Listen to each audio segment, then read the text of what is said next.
but it's fun as hell. Honestly, this game's multiplayer is genuinely some of the most fun I've had in a modern shooter in a really long time. There's only one problem. It's not Halo. Halo's gameplay has always been about knowing and interacting with the items in your environment. May it be explosives, guns, vehicles, or power-ups. Those have always been your main source of both mobility and murder. So adding all these different abilities just bogs down that main concept. In the end, Halo 5 isn't necessarily a bad game, but it is a bad Halo game with a really bad story. The gameplay isn't bad either. There are other games that have actually taken inspiration from Halo 5's gameplay and ran with it, like Splitgate.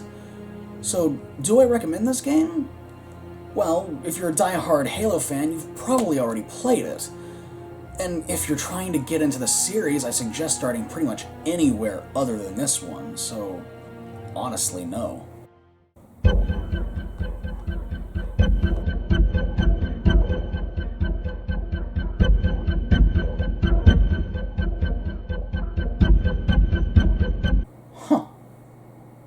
Neat. Anyway, thanks for watching. If you liked this video, then leave a like and become a pyromaniac yourself by subscribing. Until next time, stay nerdy, my friends.